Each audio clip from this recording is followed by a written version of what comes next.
So did you have, I mean, I'm assuming because you were so interested in not sticking to the norms of things back as you were growing up, that you encouraged the same for your son, or? No, I didn't. No? If I had encouraged anything, he would have done the opposite. Oh. Well, so then you were, so maybe you were encouraging him, you were just doing it the reverse. In the reverse way, psychology. yeah, I guess, I don't know, but Mm-hmm. It was funny when he was about 30, he said to me, now I know what you were doing. He said, I was really afraid of you. He said he was afraid of you? Uh-huh. Interesting. Because I said, I see young people all the time throwing their lives away. Mm-hmm. And I know they're going to be so sorry. Mm-hmm. Mm-hmm. And I didn't want that to happen to him. Right. So when he got out of college, he couldn't get a job. And he went to the Army and did the OCS program. It's the best thing that ever happened to him. Okay. It gave him the discipline he had been fighting all those years. Mm-hmm. Mm-hmm. And he even says, you know, that was the Army that really turned him around. Right. Right. Because he's still socially minded, but, you know, if there was, you know, something to do that was fun, Mm-hmm. that got first. That was first Sure, choice. yeah. And that was not what I wanted him to be first choice. Right. So Right. we Well, he had, learned his way, huh? He, like you said, through the Army and whatever. yeah, He came yeah. to it. So you instilled what you instilled in him. He just didn't realize it Yeah, yet until right, the Army yeah. got a hold of him. And then it was like, oh yeah. Yeah, that's what she was up to. Okay. So it's difficult, you know, being a parent, because you're doing the best you think you're doing the best you can, Sure. and Yeah. and your children don't always think you're doing the best. Oh. Mhm. Mhm. I understand that. Yeah, I yeah. can understand that now. Yes. Yes. And that's difficult. Mm-hmm. It can be. It can be very Yeah. frustrating because you want them to be able to say, oh, you know, this is Yeah. for my own good. They love me. And Mhm. to them, you're just, you know. Yeah. I mean, you They go know it through all. all that childhood, and all those childhood traumas, and then when they're 16, they think you don't love them. No. You know? But it comes around. Mhm. Yeah, you just have to be patient. I know. I'm. If you don't mind me just interjecting a little bit, just exactly what you're saying, because that's Mhm. exactly where I am. My son is 16, and I fight. Not I say fight, but I struggle with. I mean, he's a great guy. He's a great Oh young yeah, he man, must be. But Uh-huh. he's typical. He's a typical 16-year-old, Mhm. and I struggle with that distance Mhm. between us because, you know, as a parent, you just so Yeah. want the connection, and Mhm. it just. Well, Craig was his father was very easygoing with him. Mhm. He could do anything he wanted. So I was a disciplinarian. Mhm. So you always get the bad name when Yes. you're the disciplinarian. Yes. I could say So. the same thing, right. In my house, my husband is much more laid back. Mhm. They have a different kind of relationship than Mhm. myself and my son Mhm. do. Well, I said the only thing that keeps me going is that he knows what my values are. Mhm. And even if he doesn't follow them, he knows he's in conflict with what I value. Mhm. And I think so many parents nowadays coddle their children so. Mhm. Anything they want to do, anything they want to get, they get. And it's like, instead of sticking to those principles, Right. and I always said to him, you've got to expand your horizons, because so many of what I've observed in Carroll County is that they're so provincial and don't look beyond. And I said, you know, there's a big world out there, and you've got to explore it. Well, of course he has. Just got back from Warsaw, and he's going to Australia. So but one time I said, I want to have a talk with you. He said, oh, is this the expanding your horizons talk again? Oh my goodness. So I didn't really expect him to expand it quite as much as he has, Yeah. but Well, I'm not sorry. I'm Right. not sorry. right. So then let's step back again, if you don't mind. No. Back to, okay, so when you were back here in Carroll County, you're raising your son. Your husband had achieved his chiropractic whatever status, whatever you want to call it. He was a chiropractor. I know you said he lost the job. That initial job. Yeah, and then he set up his own practice. Okay. So then that was a big accomplishment. Well, yeah. He was supposed to sign a paper that he would not open up an office within so many miles. But he had never signed it. They had never gotten that far because the fella had this heart attack. Oh, okay, wait. Can I just, that this was something that was supposed to be done to make sure that your Craig wasn't taking business away from the current chiropractor. Yeah. Okay. So he had never signed it. And so he just walked down the street and rented an office. And then my father paid him a weekly salary until he got set up. Oh. And his father helped him set up the office, so he had a lot of help. Well, what was Craig doing? Was Craig doing something specific for your father that he was being paid? No. He was just paying giving him an allowance so that we wouldn't lose our house and everything. Okay. Because remember, the mortgage was $100 a month. That's right. And I was talking, after Craig died, I was talking to the lawyer, and I said, I'd like to put Craig's name on the house. He said, no, don't do that.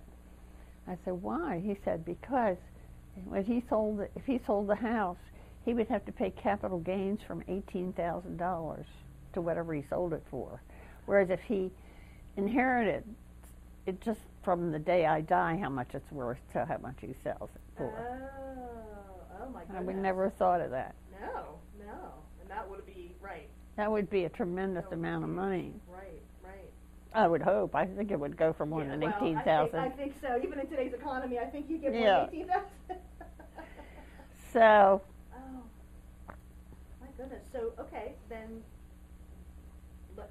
when did you become affiliated back again with Western Maryland? Well, I got a phone call from Dr. Sturtevant, and they needed somebody to monitor one of the labs. And I said, all right, I will try it. And so we hired somebody to stay with Craig, and I did one lab a week. And from there it just mushroomed, you know. I came back every year, and every year it was more stuff until it worked into a full-time job, which was fine. But while he was little, I was just working part-time, and that was fine. But at least I felt that I was giving myself some security. Sure, right, as you explained before. Right? Yeah. Because when Craig got cancer, I mean, he wasn't making anything. Right. And this could have happened earlier on. Right, no one ever knows. Yeah. Right. Well, then you were working full-time at Western Maryland. And I know, let's see, actually I don't remember. I know, I thought I remembered when you retired from there, but I don't remember the year you retired. 2007. Okay. So then how long were you there? How long did you? I was there for from 1964 to 2007. That's phenomenal. That's phenomenal. And logistically too, how perfect was that for you? Well, it was great, except I of course, Craig just worked a mile away. I have a 2001 Buick that has 23,000 miles on it. Okay. And I have Craig's car, which is a 2003 car, and that has 10,000. And I'm not supposed to fill up the gas tank because the gas gets old before I can use it. Oh, okay, because of the minimal amount of driving that you do. Yeah. And of course, I have these two cars, and I have to have a station wagon for the dog. I tried getting him in the Buick, and that was a disastrous experiment. His legs got caught, and he was flailing, and I was flailing, and it was just terrible. So here I am with 2 cars and no place to One go. person, and right now, there we go. Aw. Well, let's also step back. When did you get, you said you've had dogs. I'm going to go back to dogs because I know how much of a part of your life they've been, from what you said to me earlier. So you had dogs growing up? Yeah, I had, the most significant dog I had growing up was an English sheepdog. He was the smartest dog I've ever had. He was wonderful. And, of course, when I lived in Chicago, I just had pet rats. Okay, right. Biggest dogs. And then when we moved here, somebody gave us a little black puppy. And it was adorable. And it would go around going, dip, dip, dip, dip. And then one day, he came in, he goes, ruff. And I go, oh my gosh, what have we here? Well, he was turned out to be a big dog.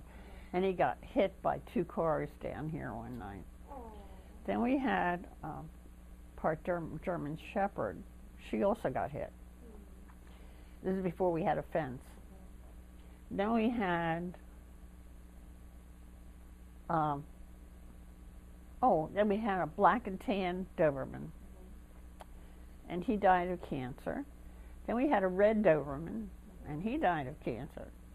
And then this one, and we've got them all buried out here. Oh. So.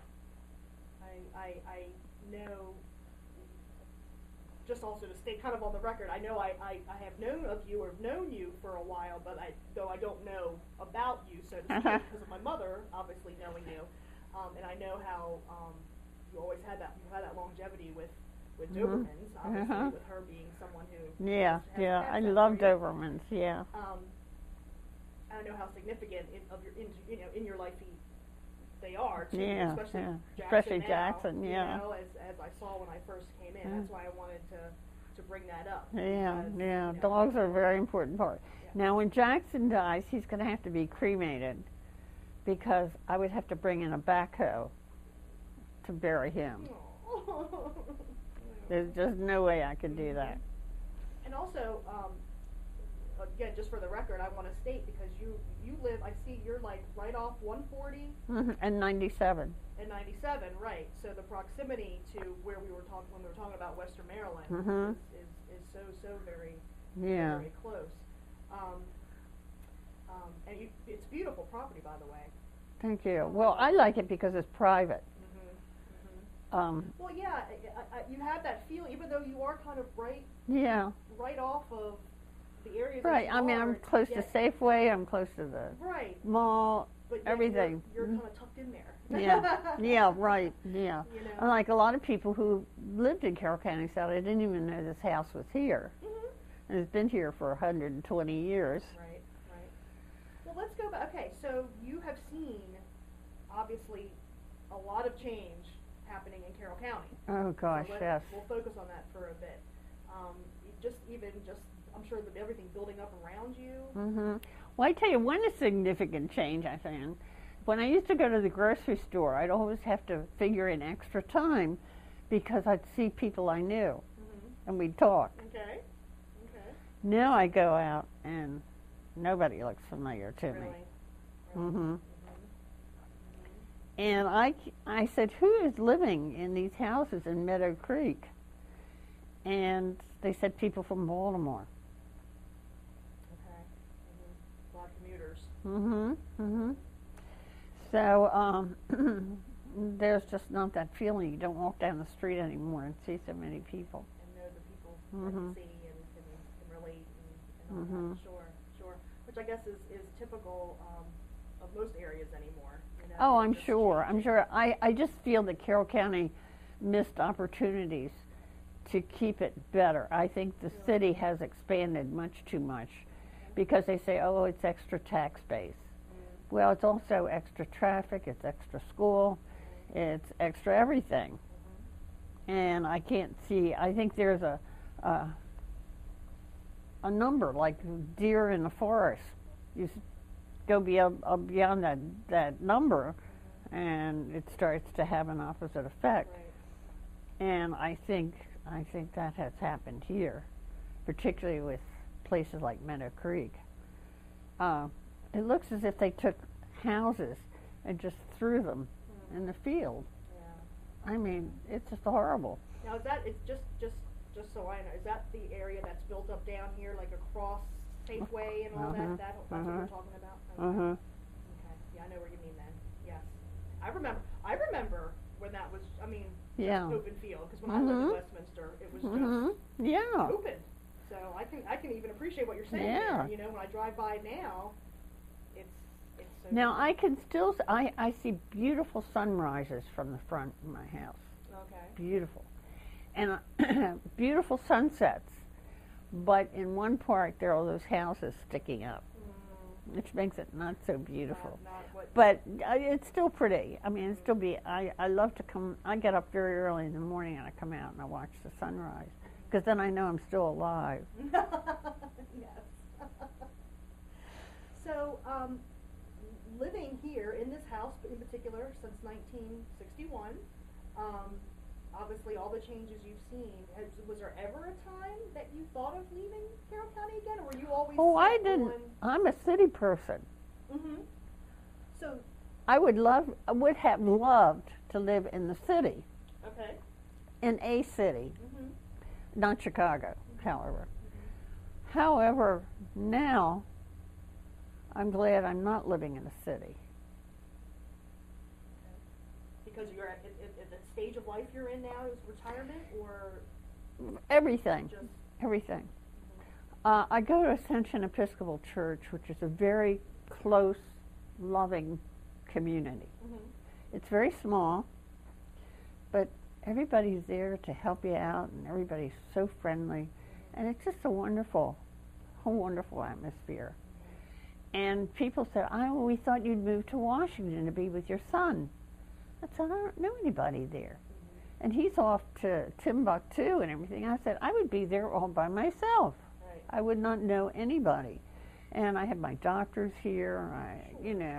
Everything I know is here. So right now I'm glad I do live here. Stay put. Yeah, yeah. Because I think when you get to my age, you need stability and familiarity that you wouldn't get if you moved. Sure. And of course, I could never live with him for more than 15 minutes. Okay. He's a wonderful son. He's good to me, but we could not live together. I can appreciate that can be Yeah. difficult. Yeah, I couldn't do that. I can Well, we're so he's 49, and he's lived alone for so long, and now that I've lived alone, we're both very set in our ways. And we took a vacation together, and that was fun. That's nice, though. But I'm just glad to be here. Well, you know you have him. You know he's there to help you. Yeah. You depend on him, but yet you have your distance Mm-hmm. to live your lives as you choose right now. And Now the house is much too big for me. I don't need all this space. However, what would I do with my stuff? I just don't know what I would do with it all. Right. And it all means something to me. I mean, like that was my mother's. That was my mother-in-law's. That was my mother-in-law's. Right. Sentimental. It's not. Yeah. It's not just material. I didn't buy it at a store. Right. Exactly. And so, that would be difficult to leave. To part with. Yeah. Sure. Now, raising a child here in Carroll County, if you don't mind me stepping back to that again, what did you pursue for your son, your son Craig, regarding like education? Where did he go to school here in Carroll County? And He went to so many different schools. It's really kind of funny. We thought we had moved. really? Yeah, he went to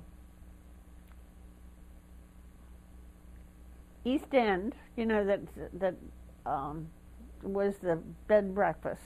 Okay, no. On it was the Y for a while too. Okay. East End Athletic Club down there. He went there first, and for two grades, and then he went to West End, And then he went to the one across from the county building that's now a special school that they were refurbishing for the special school, and they were hammering the whole year. Oh, geez. While classes are in session, Yeah. they're hammering and, Yeah. and He'd come on and he said, Mom, I have a headache. Oh. No wonder. And he went to East Middle. Mhm. I don't know if he ever went to West Middle or not. He went to East Middle, and then he went to Westminster High School. Okay. Was there a reason why was there these changes in schools at a younger age? Was it just Well, they were redoing the I don't know, they were redoing the schools or something. They were, I don't know, there was some reason he was being, so this was the school system did it, not yeah, you oh all yeah. didn't move them for whatever reason. It was just the way Yeah, it had it was to the way it happen. happened. Okay. And so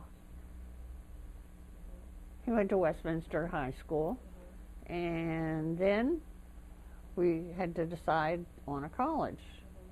And he applied at Western Maryland, was turned down. Really? He was put on a waiting list. Oh, my I was goodness. furious. You were furious at the college? For Yes. turning him down. Yeah. Yeah. Well, I knew what kind of students they were getting in there. Right. And I knew that he was much better than that. And I don't know why they put him on a waiting list. But I didn't really want him to go there anyway, because I felt he needed a better exposure. He'd been here all his life. And I kept saying about Carroll County. He said, Mom, I'm from Carroll County. And I said, oh, well, I forgot about that. And so we visited several colleges, and we went to American University. And for some reason, we just felt right at home. Okay. We went during the week when the students were there, yeah, and just walked around campus. And they have a School of International Service, which is what he wanted. And so he decided to go there, and he was very, very happy there. There you go. And he even goes back to speak to students. Oh, that's wonderful. They invite him back to talk. Right, right. So Wonderful. tell him about his experiences. Uh-huh. So do you think when he looks back then, would you say, I don't know, you're speaking for him, but would you say was he glad he was raised in this area, you think? Or was there... I think so, yeah, I think he was, We had wanted him to go to private school, and he did not want to go, because he wanted to stay with his friends. Right, right. So, Which is typical, right. I think it would have been easier for him to get a job had he gone to private school, and probably easier to get into college. But, you know. Yeah, but he's done, Oh, he's done very well. from what you say, he travels all over. Oh, gosh, yes. Yeah, he's had so many experiences. As a matter of fact, a couple of weeks ago, our rector and his wife were invited to the agency for a retirement ceremony. They were walking through the hall, and this young man came walking the other way. And he said, Ron, Becky, and they looked at him and they said, Craig. I mean, thousands of people worked there. And for them to run into each other, it was really, really a strange experience. Yeah, that is something. Wow. You had mentioned, about your husband Craig, who had he had cancer. So you obviously had, quite a battle with that. What stage of life was that for him? How old was he, if you don't mind me asking? He was 70. When he got sick?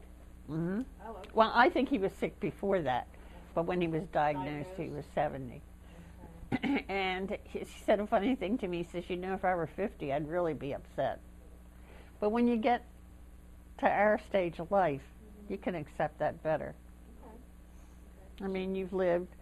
I said, I have no desire to live to 100, because I don't understand what's going on now with the music and the dress and all the things that are going on, Lady Gaga. And she must really stick with you, because that's the second time yeah. you mentioned her. Although they say she's very nice, but she certainly looks bizarre. Yeah. And I know of her, but I'm not familiar with her music either. And it's just a strange world, and it gets going to get stranger. And I don't think I want to be a part of it. Just to say, yeah, I'm 100 years old. So Right. what's that? Right.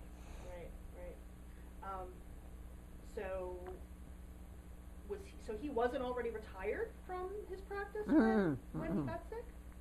Wow. Okay. Okay. Wow. Now he had cut down his hours, but he wasn't retired. Okay. Well, usually if you're in business by yourself, you don't retire. You don't technically retire. Okay. Because you don't have a pension. But Yeah. he was still, he was obviously still Yeah. working and all that at age 70. Yeah. Okay. And he even thought he was going back. Oh, he thought he would battle through this and then go back to work, but he never. No. Just kept going down. And it's very difficult to see somebody die by inches. Just like so slow. Yeah. I know he was only sick for diagnosed for 8 months. Before he passed. Mm-hmm. Oh wow. Okay. Yeah. Then we had to get busy and disassemble his office and trying to make, I was making out W-2 slips. I didn't know what I was doing. And I was telling somebody the other day the IRS had sent some important papers, and I put them on the coffee table upstairs. When I got back, Jackson had shredded them. Oh no! And so I taped them together. And I wrote a note and I said, "You're not going to believe this, but the dog ate it." And they accepted it. So. That's good. That's good. He probably said, "Boy, we got a hot one here." But no, really, the dog. Oh my goodness gracious. So that was hard because every day I go to the mailbox, I'm thinking, "Oh, what's waiting for me now?" Because I guess he handled. Yeah, I didn't really know anything. He had kept pretty good ledgers and everything, but there were some things, like something that just had letters, and I thought, "What is that?" And then finally something came in the mail, and I realized it was the malpractice insurance. Oh, okay. And there were all these things that I didn't know anything about that I had to kind of get rid of. Yeah. Oh wow. Okay. So that would be hard. So yeah. So now though, so he passed. How long ago has it been since he's passed? 7 years. Oh, okay. Okay. So you obviously had to make a lot of adjustment Mm-hmm. this time. Well, I got so much bad advice. One, sell the house and move to a condo. I mean, did I need that upheaval? No. Right, no. Retire? I didn't need that either. And you really should, they say, go on as you are for at least a year. Yes. I've heard that too. Right. And I got rid of a lot of stuff. As a matter of fact, I got rid of too much. But I gave away all my luggage because I said I'll never go any place again. And then next Christmas we were invited to Colorado. And then I said, I gave away the big coffee urn because I said I'll never have another party. And I had my college reunion. So you never know. Oh, you hosted your reunion? Yeah, that year. Okay, Yeah. year. And I was still working. Mm-hmm. And I didn't really want to, but I kind of got talked into it. And it was difficult. Trying to get everything together. Right. And of course, this property has a lot to take care of. Yeah, I mean, you have a lot of property. Yeah. I was just in the hedges trying to get rid of some dead wood. And it's just always something that needs to be looked after. Right. And it's not like I live in a cute little suburban house with a little yard. No, you do And not. so there's just a lot to think about. Sure. And I thought I consider it now my job, surviving, Just, okay. just so it doesn't fall down. That's all I ask. Right. And, I mean, I'm assuming, like you even mentioned, I mean, Craig, your son, Craig, and does, He wants the house. That's what he says now, whether he'll really want it or not. Well, since your husband's passing, then you two have done a lot of things together, you and your son. Yeah, we went to England a couple of years ago. Oh wow! And we went to the Cotswolds and stayed at a bed and breakfast, rented a car, and then every day we'd take a day trip someplace. It was really, nice. really a nice trip. That is nice. But well, I can't leave Jackson, so I can't go any place for a while. Right. And he goes so many different places that to him, a vacation is staying home. That would make sense. That's right. You probably don't get that kind of opportunity Yeah. too often, does he? Mm-hmm. Yeah. Wow. Now I know. Is that something? Can you just say what he does, or? He's a senior analyst for the CIA. Okay. And he just got back he went to Berlin, went to Stuttgart first, then to Berlin, then to Warsaw. And Sunday, he flew from Warsaw to Frankfurt, from Frankfurt to Dulles, and got in about 8 o'clock, got home around 9, and had a flooded basement. Oh no! And had to go to work the next day. So I guess a job like that, you don't exactly call out sick or take a personal day. no, well, he said he was so far behind, being out for 2 weeks, that he had to go in. He had a lot of work to do. So Oh, it was, goodness. Wow. So he really has had a lot of exposure in his life. oh my gosh, About he's been to reaching new horizons, yeah, exploring, Japan, expanding his horizons. China, Wow. Korea, of course, many times to Korea, Malaysia, and he's going to Australia. He's been to Sweden. I can't even think of all the places he's Right. been. Right. Wow. So I mean, he goes all over. Yeah. Which I guess, as wonderful as that is, do you ever find yourself worrying because he is traveling so much? Is that- Mhm. Yeah, as a mom, as I a always mom, feel better when he's home. Sure, just to know he's Yeah. safe and sound. Yeah. Wow. That's wonderful, though. Yeah. Really. Had so much And then he experience. was the briefer to Vice President Cheney for a couple of years, Oh, okay. and he would go to different places with him. Wow. But that meant he had to go to Jackson Hole for Christmas, so he wasn't home for Christmas. Does he ever talk about wanting to settle down and stay put again, or that's? No, he loves his job. Well, that's good. It's, as we were saying, if you're not passionate about your job, if you're working and counting the years to retirement, you're in the wrong job. I think that's very valid Mhm. advice there. Yes.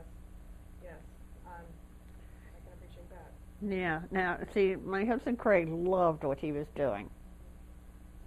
And my son Craig loves what he was doing, and I liked what I was doing. And I know so many people who are just, just a drudge to go to work. I guess that's the difference when they say between having a job and a career. Right. Right. So, Well, your son then was very fortunate to grow up around parents that were able to find those niches, yeah, I think so. And I think he realizes that. and then he could really, so he had that desire to To strike do out, what he yeah. wanted, Mhm. That's, Yeah, that's yeah. wonderful. And to feel comfortable in many kinds of situations. And we used to go to Bermuda every January for several days. And we stayed at Elbow Beach. And for dinner, you dressed in evening clothes and had an orchestra. And he did that from the time he was little. He was little. And one time he wanted to order from the menu, and he saw the soups, the appetizers, and he said to the waiter, "I'll have the consume." But that made him comfortable in that kind of situation where his friends were going to McDonald's. Right. Well, it sounds like he had such a cultured, well-rounded Well, he was exposed to a lot of stuff. life. Yeah. So that's wonderful. So I think that helped him in feeling comfortable in any situation. Right. And like he can talk to 300 or 400 students, and it doesn't bother him. Right. That's great. Right. Right. Well, and he has a lot to So share, a lot to offer. yeah, yeah. Well, that's it. My music teacher used to say to me, if you get nervous when you're performing it means you're thinking about yourself and not about the music. So if you're really into your subject, whether it's music or biology or whatever, and you stand up to talk, you want to share it with people. And you don't think about being nervous. That's a very valid point. Yeah. My niece was here, and she was going to substitute in school, and she bugged out because she said, I would be so nervous standing in front of students. She said, I don't know how you did it. And I said, well, Chris, if you're really into your subject, that's what's foremost in your mind. Right. It's not, am I doing this right, or what do people think? It's not that at all. It's your subject. Which is more natural because that's what your passion is. Yeah. Right. Mm-hmm. Right. That's actually something worth remembering. I like that. Yeah. Well, my music teacher was the first one who had said that to me, and I used to think about that. That's really Mm-hmm. Yeah, that's good. I like that. Mm-hmm. Yeah. Yeah. Do you ever still? Because I see you have the piano here. Do you ever I still do. play? Oh my gosh! You're right. I'm looking at this side. I see the one. Yes, you do have two. Yeah. Oh my gosh. I don't often, although a New Year's resolution I made was to play every day a little bit. And I broke my arm a couple of years ago, and I have trouble with my hands. And I figured rather than going to a physical therapist, I could probably do the same by playing the piano. Now, I don't always keep up with it, but I try.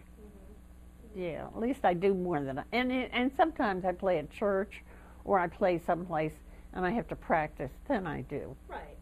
Right. But that was my 60th birthday present to myself. It's a Steinway. Oh wow. Okay. And I had always wanted. There are three things I always wanted. I thought I wanted a Jaguar, a Steinway, and to live in Georgetown. I had my Jaguar, and I got that out of my system real fast, because even to have the oil change is like $1,000. Really? If I got away for less than $1,000, I was happy. Oh my goodness. Well, they always found other things Other things wrong. wrong. Oh Okay. gosh. And then people get the wrong idea about you if you have it. So I had it, and it was fun, but I got rid of it. Okay. And then I got the Steinway. We went to the store, and I was going to buy a used Steinway. And I saw the new ones, and I went right over there. And Craig said, hey, I thought you were going to get a used one. I said, changed my mind. And so I got that, and I have never really regretted doing that. That was a good purchase. So my mother had left me money, and that's the reason I could do that. And the third thing is to live in Georgetown. So the other day I found an ad for a retirement home in Georgetown. I said, maybe I could try that for a while. Seriously, you think you would consider it? Consider it? Well, it's both short-term and long-term, and there's no entrance fee, and you pay by the month. So if I had to go to the hospital or something and couldn't take care of myself, that might not be a bad thing to do for a month or whatever. Okay. All right. Well, then you would Because I'd have to go someplace. satisfy all your wishes. Yeah, that would be my bucket list. Yeah, your bucket list. Yeah. Oh. So, but you've got to have time to think about those things, and you can't do that if you're running here and there and constantly, having the TV blaring or with a cell phone in your ear and iPod, iPad, whatever. Yeah. My son said to me one time, I don't know how to tell you this, Mom, but I bought an iPod. I said, you bought an iPod? Now, how did you feel? Did you, being in, working at the college, working in education, and with all the technology changes over the years, so how did that impact you in your profession? Because not only if the college obviously upgraded or whatever, but then you had the students that were so mindset on the, current technology and... Well, some of it worked out very well because we had got to the point where we could put a slide and it would be projected on a screen and you could say, now this is what you're looking for. Whereas before we could just describe it and go around from microscope to microscope. That was wonderful. They were determined that we were going to use computers. And the computer programs were so childish games to me that they wanted us to use, that I just felt, again, I felt that you weren't exercising the brain. You were just pushing buttons and seeing, little yellow balls going around. And I'm not sure you really learned anything. So I realized that I was not anxious to participate in all of that. I think some of the things are really good. But I think that some of the things really impeded the thought process. Were there aspects that you were able to sort of stay more old school with how you handled your classroom? Oh, definitely. Without any, or did I cause some friction? My first introduction was, I said, I'm from another planet. Okay. I don't believe in political correctness. I believe in good manners. And this is the way it's going to be. Okay. It's either my way or the hallway. And I just played a wedding for a student. He said, he said, I told my table, you better behave. You better not get us in trouble with her. The wedding party table, the table at the wedding you're talking about? No, the table at the lab. Oh, okay. I thought you meant he was sort of making a... Yeah, no. He said, you better not get us in trouble with her. Right. And I said, well, that's true. That's the way it was. I had certain standards. I threw a couple kids out of class. They couldn't believe it. You stood your ground. I checked with the dean first, and I said, can I do this? And he said, yes. They're being disruptive, certainly. And one of them I threw out because he threw a scalpel at somebody. Oh. Just jokingly. I mean, he wasn't. Yeah. But nevertheless, it wouldn't have been a joke if it hit him. Right. And I threw him out of class. And he turned out to be a Westminster policeman. And I had my pocketbook stolen, and I went down to the police department. And I didn't recognize him at first, but he said to the policeman, you better watch that lady. She's a tough one. Okay. Yep. And I didn't really mean to be tough, but that's the way it was going to be. Right. Now, a lot of the professors felt they had to be popular with the students. Right. And I always kept that little... boundaries there. Yeah. Right. I mean, I wanted to be nice to them and helpful, but they had enough friends. They didn't need any more friends. It's just like parents who want to be friends with their kids. They don't need friends. They need parents. Right. And I just think there should be that distance. Right. The boundary to show the difference between the two. Right. No, that makes sense. That definitely makes sense. And I was saying to my nephew, who's a really smart kid, and he said one teacher wasn't very good. And I said, you realize that you can learn even from a bad teacher.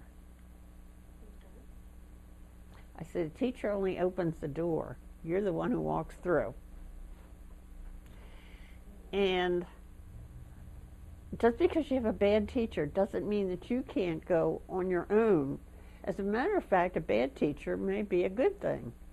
Forces you to take more Yeah. responsibility for yourself. Right. That makes sense too. And of course, a lot of times they think it's a bad teacher and it isn't at all. But they're bound. Students tend to do that. If they don't do well, it's somebody else's fault. Yeah, Sure, they try to rationalize. Yeah, So it's not yeah. on them. Yeah. Like one of the students whom I caught in a big fat lie, he said, "Well, you're so rigid." And I said, "It took you all semester to figure that out." So, yeah, you're right. That's who I am. Right? I said, "If you think I'm rigid, try making a mistake on your IRS form. Right. You'll know what rigid is." Right.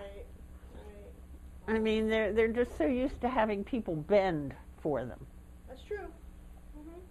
and I wasn't brought up that way, Right. and I didn't bring up my son that way. Now, I would. There was one time when I felt the teacher was way out of bounds, and I went to bat for my son. But if I thought it was my son, then that I wouldn't. Right. Well, because you know how some parents are. I don't think I could ever teach in public school because I don't think I could stand it with the parents. Right. Not my son. Right. Well, guess what, lady? It is your son, right? Yeah. Right. Well, let's see. Is there any advice that maybe you could give if somebody was watching this, just to say, any advice at all? Just, growing up in this day and age compared to what you've experienced? Simplify. I like that. Keep it simple. I have a good friend who's 90 that lives in California. And she is the epitome of simplification. Had a beautiful home, but it was like furniture that she had inherited. She didn't go out and buy a lot. She had beautiful jewelry, but very few pieces. Everything was simplified. And it makes it so much easier. I mean, you go back to the quality versus quantity again. Right. Better to have a few good pairs of earrings than drawers full. I know when I travel, when my husband and I traveled, we always used to carry a carry-on. No matter how long we were staying, we were in Italy 2 weeks with a carry-on. Okay. And we met the group at the college, and they said, "Well, where's your luggage?" And we said, "Well, this is it." "Well, that's your carry-on. Where's your luggage?" I said, "No, that's it." And I'd wear the same pair of earrings all the time. People bringing. Right. Why? Right. Right. And I had my stuff all coordinated, so it all went together. And by the end of the trip, I didn't look too good, but I said, "I'll never see these people again." Right. Who cares? In fact, somebody in the Hanover Sun even wrote an article on us about the carry-on. Really? Yeah, and when my son and I went to England, we just had the carry-on. And while everybody was still down looking for their luggage in the carousel, we had gone through immigration and everything, and we were on our way to the car. And it's just simpler. Right. So I feel simplicity is great the way to go. Yep. Well, you're right, because as I think we discussed earlier on as we started, right, everything has become everything. Yeah, there's too much. You go into a store, oh, yes. and there are rows and rows of blouses. Yeah. Now, where are all these people going to wear all these blouses? Right. I don't understand that. Uh-huh. And yet Americans are so poorly dressed, why even have a store? Right. And it just, even in the big stores in New York, they have the clothes so jammed in. It's not good for the clothes. And how do you pick anything out? I don't know. I feel that way when I just go look for like a tube of toothpaste. It's like, oh yeah, choices. There's too many choices. I mean, even cranberry juice. I'm always buying the wrong one because I don't see all the ingredients. And why can't you just buy cranberry juice? Right. And it just, too many choices, yeah. So Yeah. simplify, that's Simplify, I think, is simplify your the, life. yeah. I know I got rid of so much stuff. I don't have much stuff in my attic at all. And I have a barn full because I have a boat in there and all my outdoor furniture. But I pretty well cleaned that out. And my 2 guest rooms have all empty drawers. People can't believe that. I said, yeah, why have stuff in the drawers? Nobody's in there. Right, right.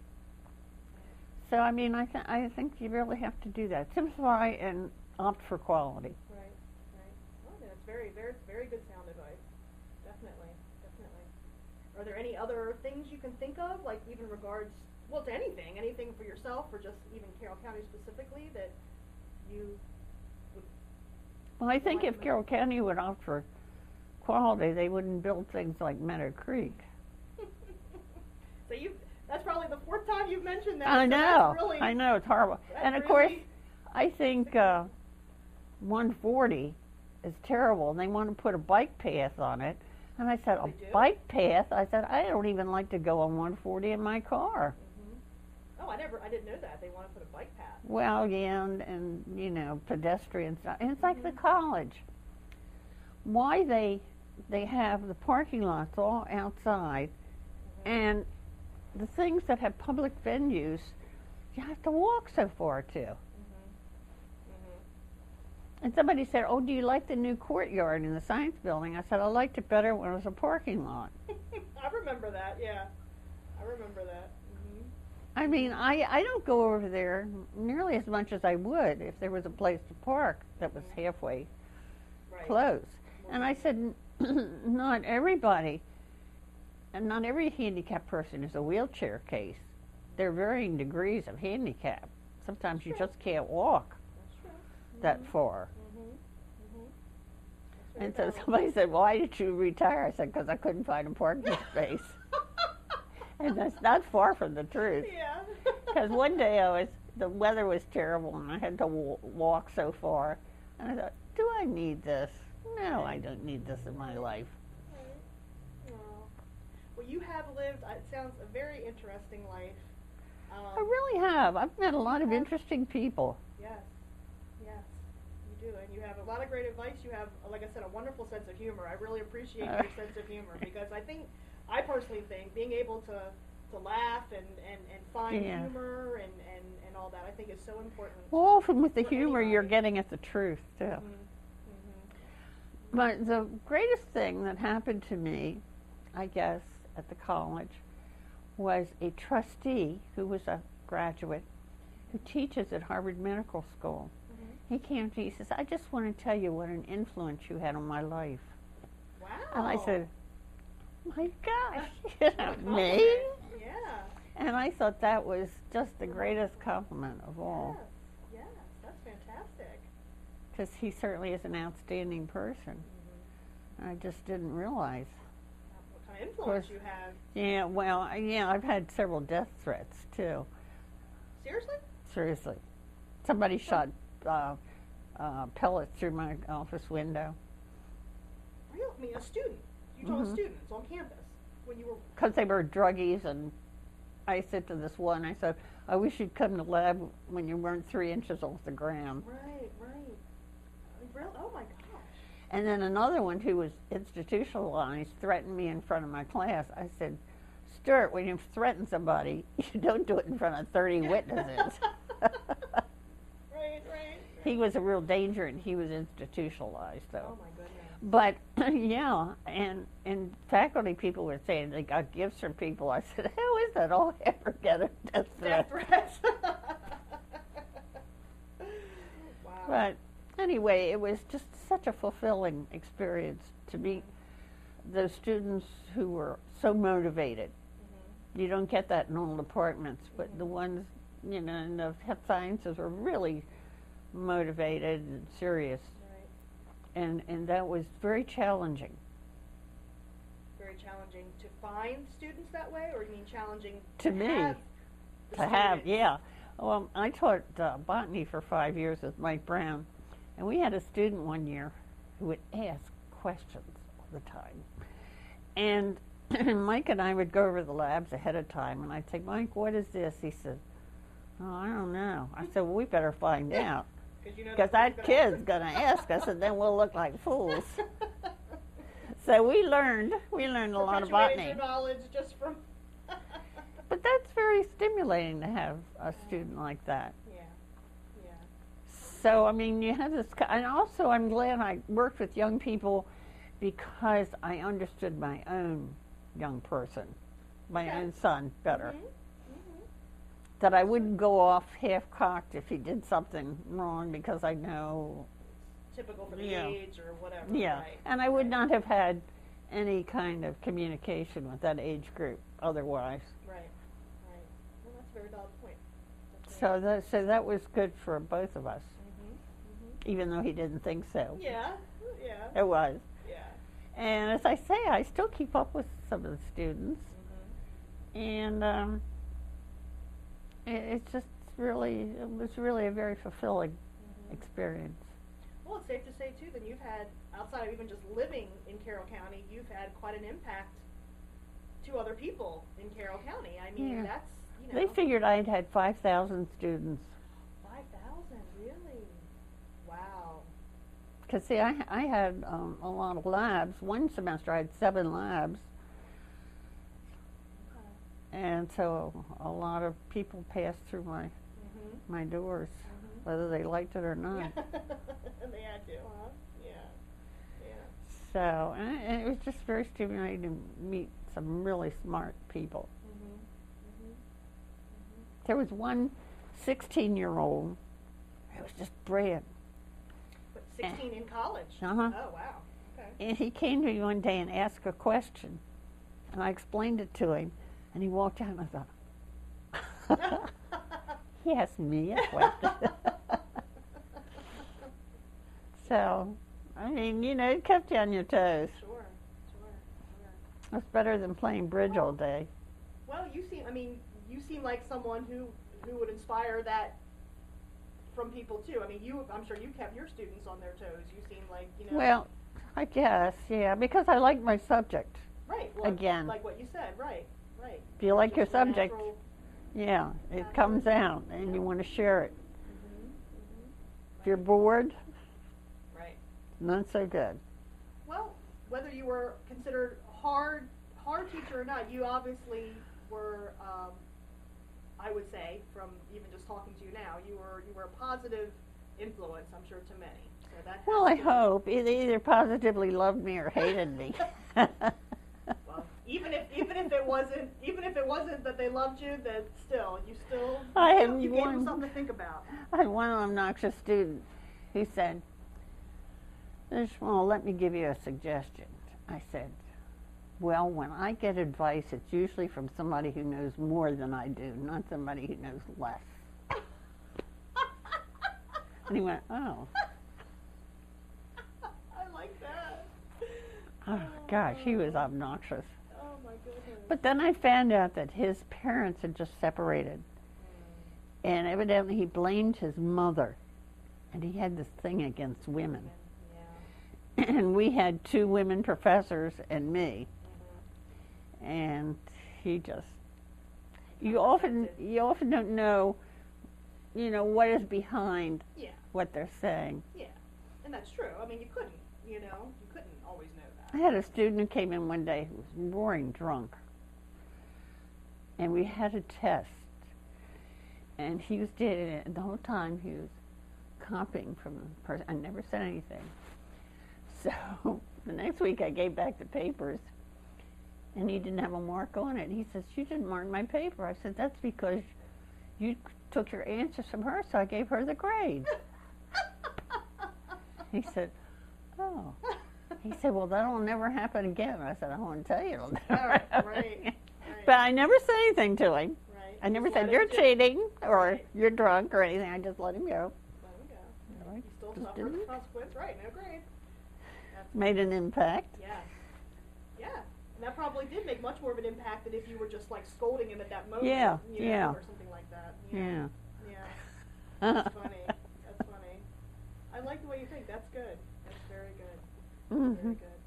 But- Is there anything else that you just in your history that you just want to think that you'd want to make sure you mention? Oh or- dear, I don't I mean, if know. not, that's fine too. Whatever. Just want to Well, make sure. I had this crazy sister. Do me a favor. Let's turn over.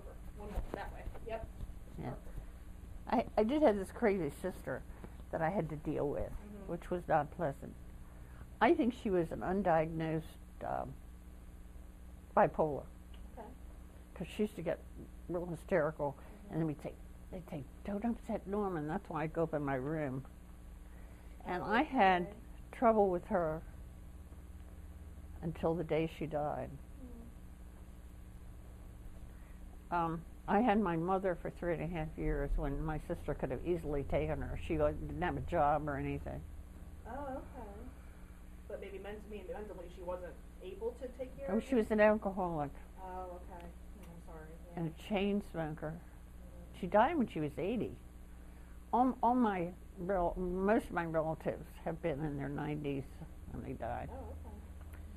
I have a picture of my great-great-grandmother who was born in 1802 and died in 1899. Oh, wow. So you know. Yeah. Yeah. And my sister lived till 80 Even with all that. Yeah. Mhm. And I said, my gosh, you got to hit us over the head with a hammer before we die. But not that I'm going to live that long, but, you know. No, nobody knows. Right. I had a great aunt who was hit by a car in her 90s. Didn't run over her, just hit her and knocked her over. And she said, and that poor man was so upset. And I told him, don't worry, it's just an old house dress. Nowadays, they'd be sued. Oh my goodness, yes. Oh yes. Uh-huh. We're very too happy in this society, yes. Yeah. So that's what I mean by simplifying. Right. Right. We're so manipulated, I feel. And everything is run by fear. Oh my gosh, you have a high cholesterol. You know, you have this. You shouldn't eat. You shouldn't put Fix-It-In on your teeth because you'll get too much zinc. And everything is fear. And why can't you just live and if you Right. die, you die. And Right. and I don't think you would need all that. But of course, that's greed on their part. And that's too bad. But you really have to work to keep it simple. Yeah. You really have to concentrate on keeping it Yeah. simple. That's a discipline in yourself that. Mhm. Yeah. Yes. Yeah. I agree. That would be difficult. Because I see so many of my peers who have just a whole tray full of medicine.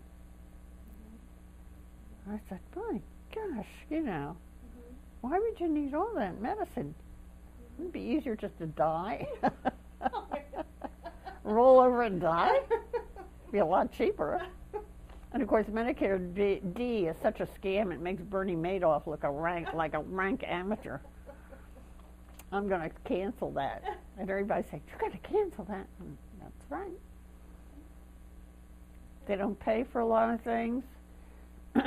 And I had a copay of $24 when I went to refill it. It was $104.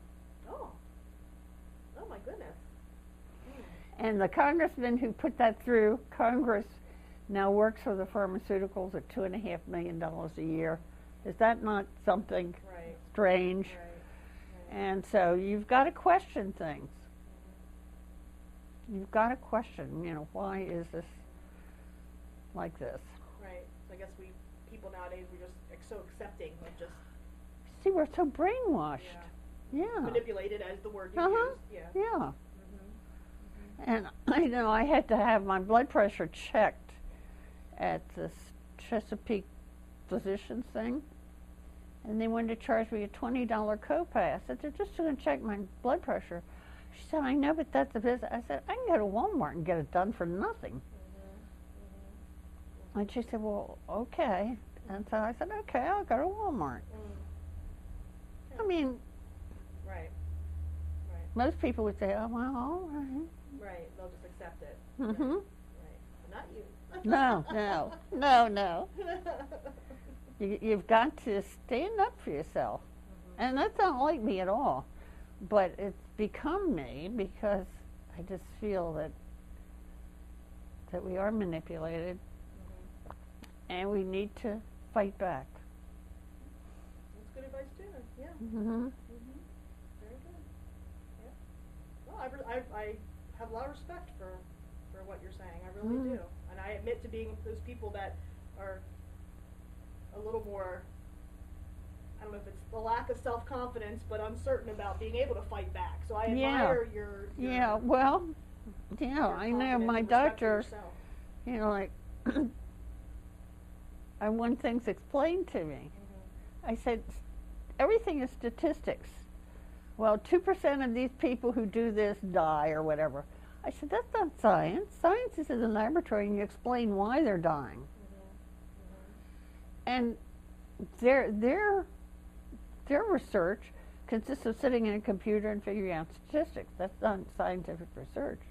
And also, the people who worked on the research for Lipitor were in some remote village in Uzbekistan or something. That wasn't done here. You know what?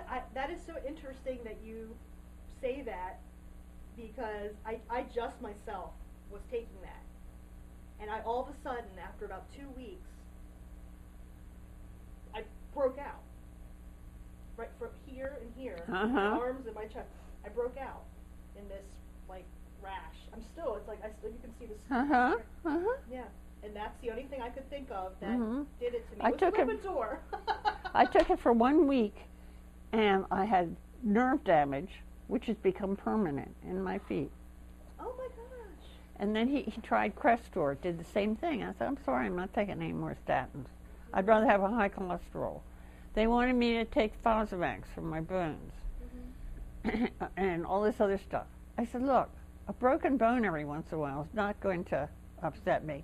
And it was funny, when I broke this, it didn't show up on the x-rays for a while.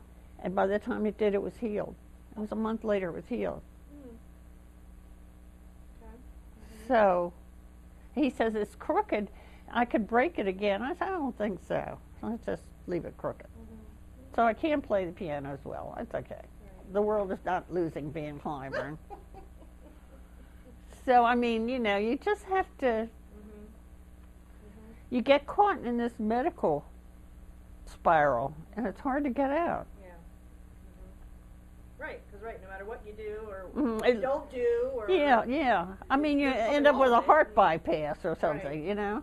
Right. It still ends up being a problem. Yeah. I agree with you. I really do. So. I have thoroughly enjoyed. Well, yes, that was fun. You. I kind of ran over at the mouth, didn't I? No, not at all. You have been fantastic. I'm so. I lived in an interesting time. Well, you have, and you have a lot to offer. You have a lot to share. Depression, the World War II. That was a wonderful time to live in a way, because everybody was so united. Yeah, you certainly don't have that anymore. And they say the 50s, nothing happened. Well, Eisenhower is the one who got the national highway going, and also DNA structure was discovered, which is probably one of the greatest discoveries of all time.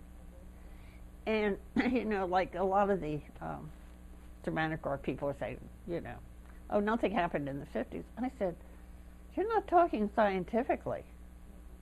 They, you know, if they would look back, they discovered a lot of things about photosynthesis.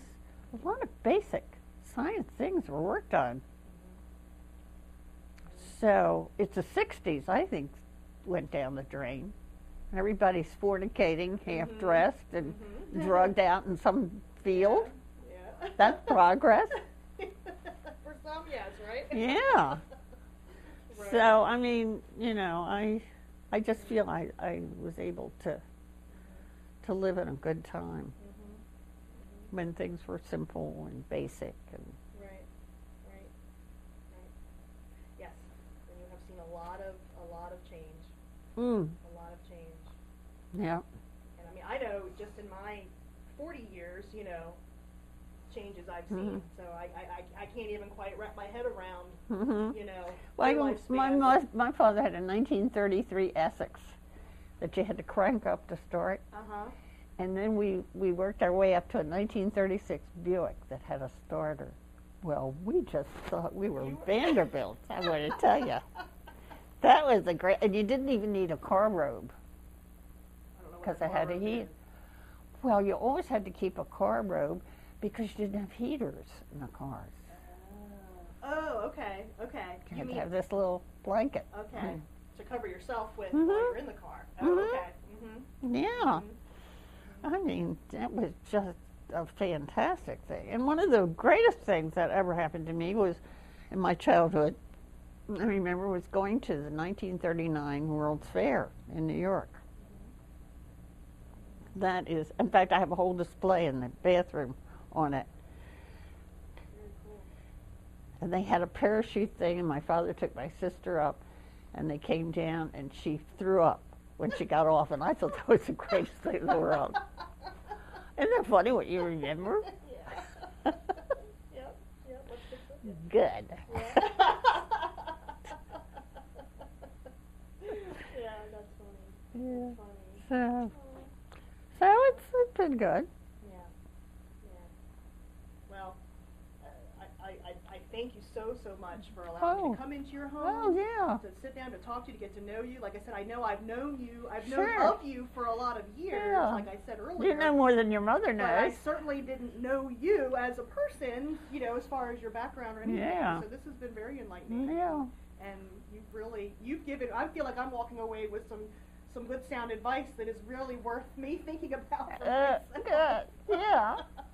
So see, you've got Yeah. quite an influence in just a Oh, couple dear. of hours, you know? That's frightening. No, it's wonderful. It's wonderful. The world will be a better place with more like you. Well, because I had the privilege of having quiet times to form original thoughts Yeah. and to process things. Right. Critically think things through. Or, Yeah. I know that's You can take your facts. Like my students never wanted to memorize anything. Oh, well, you can look up in the book. I said, you're going to find out how valuable memory is when you get to be my age. When you start to lose it, right? Yeah, you think, what's her name, you know? And it's a valuable tool. Yes, it is. But relating it, all these facts, that's where the real dimension comes in the intellect, that thinking on that deeper level. Yeah. Being able to relate it, and we don't give ourselves time for that. Right. Well, and like so many things are done for us where we don't have to. And Exactly. it's amazing the basics. I was just saying this the other day to someone. You hear this from a lot of people, you know, spell check on the computer. I was just saying this to my I have two stepsons. I was just saying this to my middle son yesterday. There are words that by no means should I not know how to spell, but I really have to stop and think sometimes because I'm constantly letting the computer tell me. Right. And you lose it. You know? And it is so true. It is so true. Yeah. So. Well, I hope I've helped your. This has been fantastic. It really has. I mean, I thank you for allowing me to come in. You're quite welcome. And I share enjoyed your it. experiences and you know, and the idea is just, you know, to get with someone who you're really not familiar with to learn. I say, To allow you, the person, to give an oral history. Like I said, that would be archived, but yet allow me, you know, as the interviewer, someone, you know, giving me a chance to learn something new about someone I wouldn't have known otherwise, you know. So it's quite a benefit for both. Okay, so I good. Thank you. Good. Thank you so much.